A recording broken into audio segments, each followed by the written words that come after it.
In the early 20th century, in a small town in Wisconsin, a young girl named Anna Ecklund became the center of a horrifying story.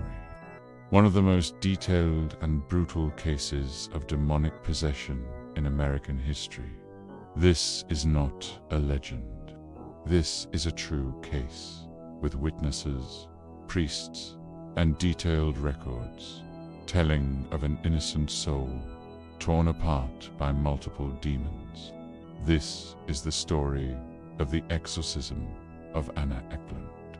Anna Ecklund, also known as Emma Schmidt, was a devout Catholic. But everything changed when she was around 14 years old. She began to exhibit bizarre symptoms. She loathed holy food, had vile and obscene thoughts and behaviors that were not her own. She spoke in strange voices, understanding and speaking languages she had never learned. Objects in her home moved on their own, and she was frequently thrown high into the air, hitting the ceiling. The once innocent girl's transformation was as sudden as it was terrifying. Witnesses reported seeing Anna's eyes roll back in her head, her face contorting into grotesque expressions that seemed inhuman.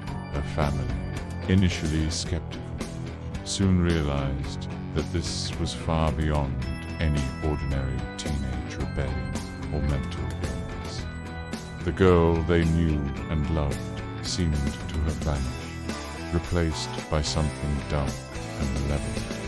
Anna's family believed the cause of the possession did not come from a random spirit.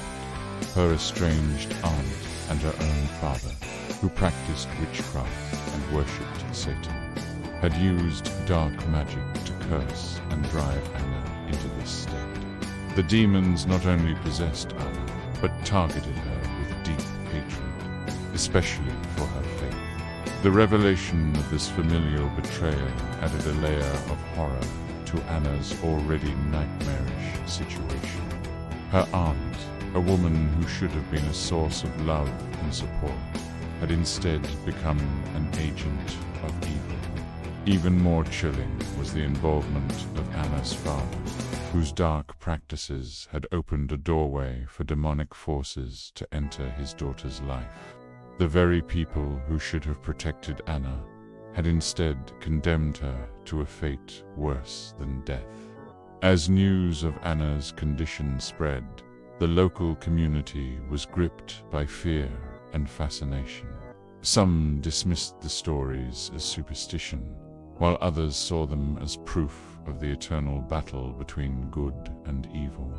But for those closest to Anna, there was no denying the reality of what they witnessed. They watched helplessly as the young girl they once knew became a vessel for unspeakable horrors. After multiple failed exorcisms, Anna was brought to St. Joseph's Convent in Leopolis, Wisconsin in 1928, where Father Theophilus Ressinger, an experienced exorcist, prepared for a final battle.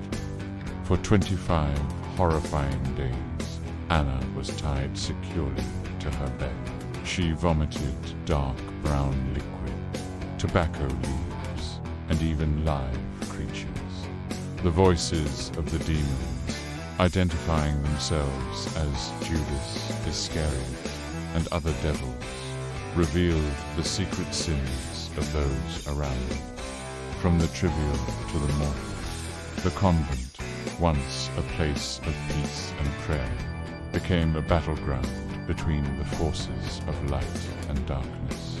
The nuns, who had dedicated their lives to serving God, found themselves on the front lines of a spiritual war they could never have imagined.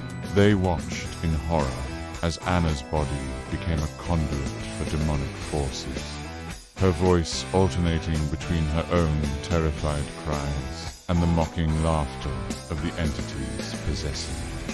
Father Riesinger, despite his years of experience, found himself pushed to the limits of his faith and endurance. The demons taunted him, revealing secrets from his past and tempting him with promises of power if he would only abandon his mission.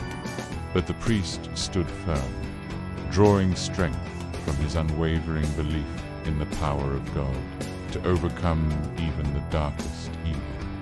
The demons resisted violently. They made Anna spit, throw objects, grotesquely distort her body, causing her to swell and appear as a larger creature. Her bed was lifted off the floor, and the voices of the demons mocked and threatened the priests. Holy water burned her skin. The Latin chants of the exorcisms were relentless, turning the convent into a spiritual battlefield. The physical toll on Anna's body was horrific. Her limbs twisted at impossible angles. Her skin erupted in painful boils, and her eyes seemed to glow with an otherworldly light. The nuns who tended to her during brief moments of respite reported that her body was unnaturally hot to the touch, as if she were burning from the inside out. As the exorcism progressed, the demons became increasingly desperate. They lashed out not only at Anna, but at everyone involved in the ritual. Objects flew across the room with deadly force, narrowly missing the heads of priests and nuns. The air in the room grew thick and oppressive, filled with the stench of sulfur and decay.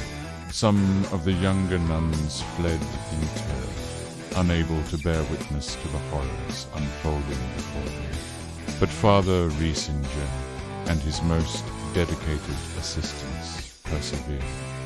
They knew that to falter now would mean not only Anna's damnation, but potentially unleashing these demonic forces upon the world. They prayed without ceasing, their voices hoarse from hours of continuous chanting, their bodies weak from fasting and sleepless nights. On the 23rd day of the exorcism, a breakthrough finally came.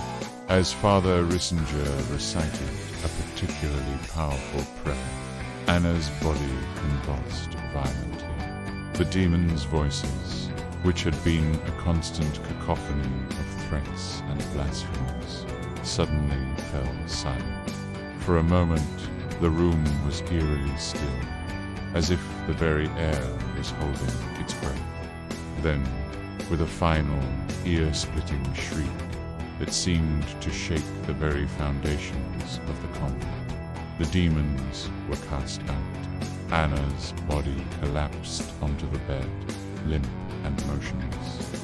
For a terrifying moment, Father Riesinger feared that the ordeal had been too much for her mortal form to bear. But then, slowly, Anna's eyes opened. They were clear and lucid for the first time in weeks, free from the malevolent presence that had possessed her. Finally, after days of relentless battle, the demons were cast out. Anna Ecklund was freed, though she never fully recovered from the horrors she endured. The case of Anna Ecklund is a chilling reminder of the existence of pure evil, and that there are forces beyond our comprehension. Was this merely a case of mental illness explained differently? Or is it proof that demons are real, and they are seeking souls to possess? The answer might send shivers down your spine. In the years that followed, Anna attempted to rebuild her life.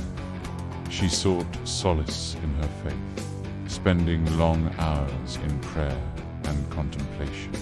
But the scars of her ordeal ran deep. She was plagued by nightmares and often woke screaming in the night, reliving the horrors of her possession. Those who knew her said that she never again smiled with the carefree innocence of her youth. The exorcism of Anna Ecklund became a topic of intense debate in both religious and scientific circles. Skeptics argued that her symptoms could be explained by a combination of mental illness and the power of suggestion. They pointed to the lack of concrete evidence beyond eyewitness accounts and questioned the reliability of those involved in the exorcism. But for those who had witnessed the events firsthand, there was no doubt about the reality of what they had seen. The priests and nuns who had participated in the exorcism spoke of it only reluctantly, their voices hushed and their eyes haunted by the memory. Many of them left their religious vocations in the aftermath, unable to reconcile their experiences with their previous understanding of the world. The case of Anna Ecklund serves as a stark reminder of the thin veil that separates our everyday reality from the unseen forces that lurk just beyond our perception. It challenges our modern, rational worldview and forces us to confront the possibility that there are things in this universe far beyond our understanding. Whether you believe in demons and possession or dismiss such notions as superstition, the story of Anna Ecklund remains a chilling testament to the darkness that can invade a human life. It stands as a warning that evil, whether supernatural or born from the depths of human cruelty, is a very real force in our world. As you turn off the lights tonight and prepare for sleep, you might find yourself wondering, are we truly alone in the darkness? Or are there unseen eyes watching, waiting for a moment of weakness to strike? The answer, dear listener, might be closer than you think. Sleep well, and may your dreams be free from the horrors that haunted Anna.